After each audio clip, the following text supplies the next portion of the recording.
Welcome into the Todd Bowles Show. Casey Phillips here with head coach Todd Bowles. So for you guys, another tough loss. What were some of the messages that you had for the guys in the locker room, and what the messages are going to be this week? Just basically, we're in every ball game. You know, we got to execute at the end. Situational football becomes critical, especially this part of the season. And we're in situations where we've done them 1,000 times and we just don't execute. We got to be able to execute it better. We got to be able to coach it better. What were the overall takeaways for you from the game on each side of the ball?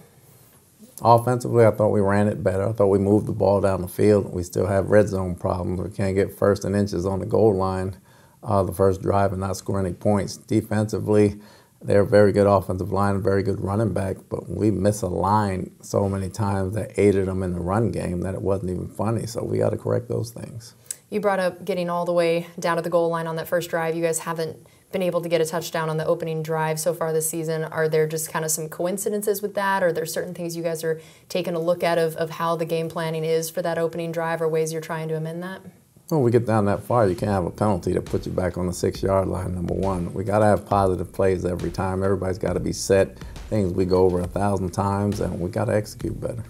I know that you're never going to use injuries as any kind of excuse or use that as a way to say why you lost a game or anything, but you definitely did have a lot of beat-up guys, especially on the defensive side of the ball.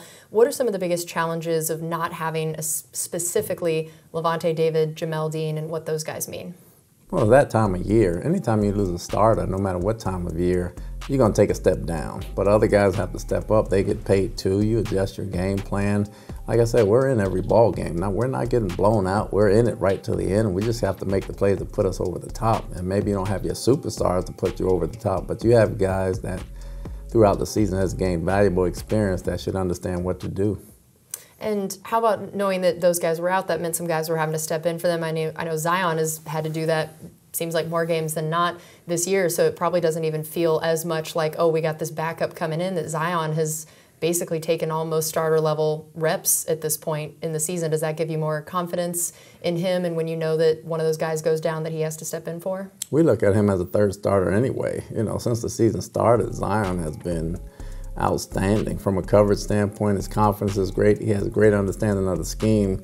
We don't have any reservations about playing him anywhere on the field at the corner or nickel spot because we know he'll get the job done. So I'm very comfortable with him playing. But on the other side of things, it was kind of the opposite story in terms of Servacio Dennis having to step in for Levante. These were his first real meaningful kind of snaps and definitely start in terms of his NFL career. So what did you think of his stepping in there for him? And I know that is some big shoes to fill. I think he misaligned a few times. You know, he let a run or two out, but at the same time, he made some plays and he came downhill. Very promising start for him. I thought he did some really good things. He had a bunch of tackles, and as he gets experience, you're really going to start to see that guy play.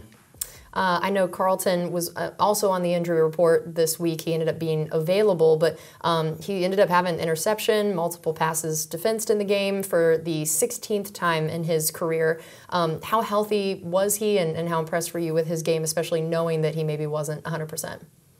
I thought he played hard. It was one of his better games. He tackled very well. He got his hands on balls. He came to play. He gave us a chance to win. And take us through his interception in particular and what went well on that play from a defensive perspective. It was a very heady play on his part. They were doubling the guy downfield, running the 7 route, and he saw the guy running out, and he read the quarterback's eyes, and he sloughed off, and the quarterback didn't see him, and he made a heck of a play. I know that Devin, another guy, also on the injury report that you weren't sure about throughout the week but was able to play. How much did you feel like his injury or health status was affecting him out there? I mean, it still affects him. He's not running the same. He's not looking the same, but he's got a big heart, and he's going to give us everything he's got. Joe Tryon-Shoyinka also was able to get his 4th sack of the season, got another pressure in there. Where did this rank in terms of, in your mind, one of his better games of the season? It was one of his better games because he got to fly around and do some things that he normally does. So he got to the quarterback at least 3 times. He got 2 more pressures there, so that was good to see from him. And it looked like Yaya Diaby had gotten essentially starter role in this game. Where do you see the way that you would like to use him and Joe Tryon-Shoyinka moving forward? Are they interchangeable in your mind? Are they for different situations? How do you see that working in terms of starter, backup, and just kind of some of those designations? They'll all play at the same time. They got to be ready to play, but Yaya will be our starter. And so what was it about Yaya that you felt like this was a game that he had gotten to the point where he'd earned it, proven it, and made you feel confident in him in that role? He got the scheme down. He got the scheme down. He got over his early injuries. He's playing faster. He's probably the strongest one we got out there, and he's one of the fastest ones as well, and he plays the tight end very well. So he does some things better than Joe that allows him to play. And Kalijah Cansey, another sack. I just feel like every game we're getting to talk about some more stats that he's putting up as a rookie, and batted down another ball. What did you see from his game? Explosive. Same thing we've been seeing the past few weeks. He's got some things to work on, but he plays fast, he plays tough, he plays hard, and he's going to make some things happen. Kalijah is now tied for first among rookies for tackles for loss, and Yaya is tied for third. How cool is it to know that you have two of the best young guys coming in here on this defense in terms of what they've been able to do as rookies, and what do you think has led to each of them being able to be in that kind of position at this point? Well, they're hungry. First of all, they're very hungry. They come in and play. They're not taking anything for granted. They take all the reps in practice. They play hard in practice. They play hard in the game. And, hopefully things will only get better for them. And then I know that Jonathan Taylor, definitely a formidable running back to compete with, and he ended up with 91 rushing yards. Moss also added another 55. What worked and didn't work when it came to the run defense? When we lined up the correct way, we played it fine. When we lined up the wrong way, we didn't play it so well. So we got to do a heck of a job just understanding each other when they're out on the field. We had some new guys out there, but that shouldn't be an excuse because we've seen these plays a million times, so we got to be better there. I know that you guys came in first in the league in red zone defense. What did you feel like didn't work well, particularly on the scoring runs down in there? Misfit two of them. We missed tackles on two of them. We misfit another one. And Rashad, second career 100-yard game, career long run of 38 yards, and a career high yards per carry of 6.7. So what did you see from him of what this game could tell you about what he could do moving forward, what the run offense could look like moving forward? What was the thing that made you say, all right, this is it, this is what we're wanting to see? He's understanding the scheme better. He's understanding the blocking scheme better, and he's playing faster. He understands what's required of him on every run and what type of runs that's required of him. And when he sees it, he's hitting it now instead of thinking about it. Take us through specifically that 38-yard run and what he did well there. Great vision, great vision. Everything got washed, and he cut it all the way back, and there was room for him to run. He opened up and let it go. I think he got up to about 20, 21 miles an hour speed-wise. They didn't track this when you played, did they, the miles per hour? And no such thing. Yeah. What would you guess that you would have made it at as a player? The 60-year-old probably would have given you a great time. The player that I was back then would probably give you a very average time. That's amazing. All right, we're going to take a quick break here on the Todd Bowles Show. We'll be right back. Welcome back into the Todd Bowles Show. Casey Phillips here with head coach Todd Bowles. I know that the Colts sacked Baker 6 different times during the game. How much of it is what Baker was doing, what was happening in terms of coverage, offensive line? Break some of those down in terms of what went wrong there. I know at least 3 of them, there was no way to throw the football, but he's got to learn to throw it away. You had time, there was protection in the pocket. We either got to get rid of the football or try to throw it somewhere close and throw it in the dirt. The other 3, we got pressure from the edge. We just got to do a better job there. And I think 2 of them in the end came in the red zone, and 3 of them came within 5 minutes left in the fourth quarter where we couldn't make a play. I know that a couple of them came from Tristan's side, and again, last game was the first time he'd given up a sack all year, but we also know he got a little banged up last week, so how much is just Tristan maybe still not 100% and that leads to some of them? Or, I mean, we know obviously it's looked like he's made that switch to the left side incredibly well, but was there something specifically going on in the Colts game, health, or something they were doing? No, he's pretty much done a great job, obviously. He had a bad game that way. He's allowed to have one. I'm sure everybody's injured at this standpoint. He's not going to make any excuses either, so he'll be better next week. And how about the offensive line? We know, again, there was some sacks, but the run game being as effective as it was, how much of that was Rashad versus what you saw from the offensive line doing to help him out as well? I thought the interior 3 guys, between Cody, Hainsey, and Stinney, I thought they did a great job all game, being physical in the run game and pushing people to the side and opening holes for them. Obviously, Rashad has great vision, but those 3 guys in particular, I thought they played well. And what do we know at this point about Baker's health? We know we saw him go back in the game, play the rest of the game after only missing a couple plays, but we know a lot of adrenaline can be happening in the game. Yeah. So what do we know about his health moving forward? He's pretty sore. The x-rays were negative, but he's pretty sore. Obviously, with ankles, everybody's different. We'll see how the week progresses and see how he progresses, and we'll make that decision later. And how did you feel like his game was overall, especially knowing he was coming back with an injury the rest of the time and was under attack and pressure a fair amount? What did you see from him the rest of the game? When he came back, he had the one interception early where he's got to learn to check that one down and not get too greedy there, but he came back and made some plays.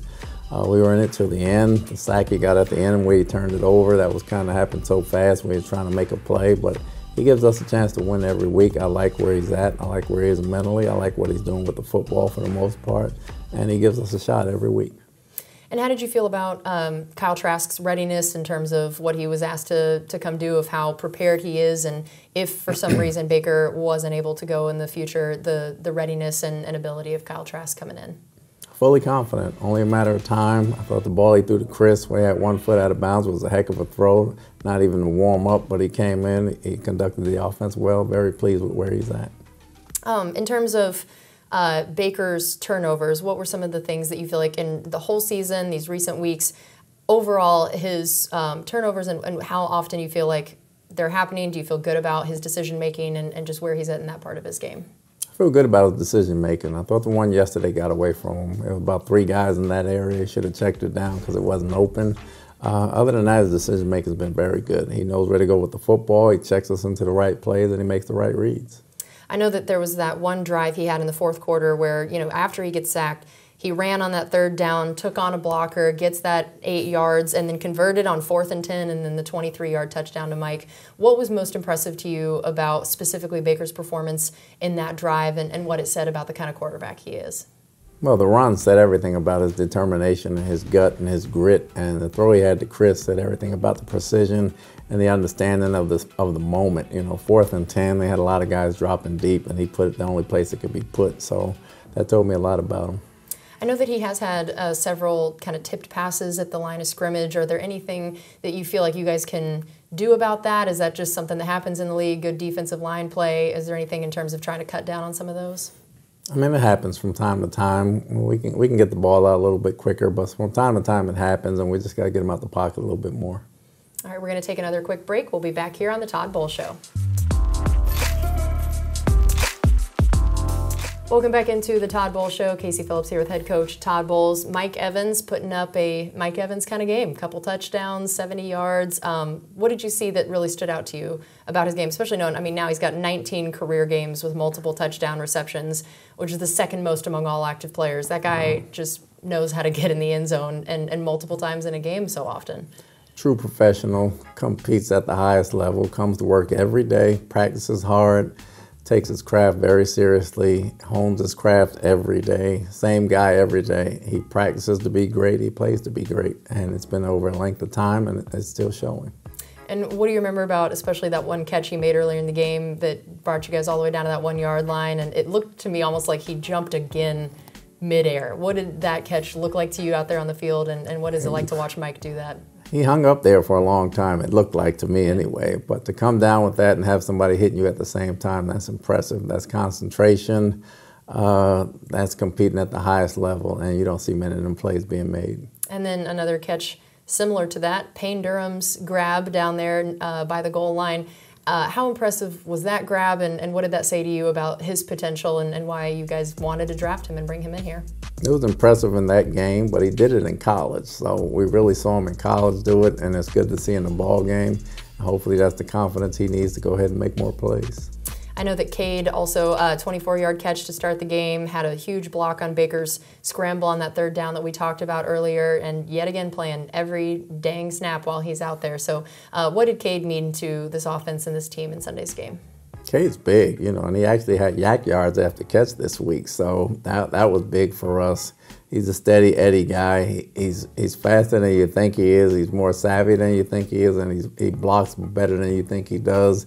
He does a lot of things well for us. Again, he just shows up every week.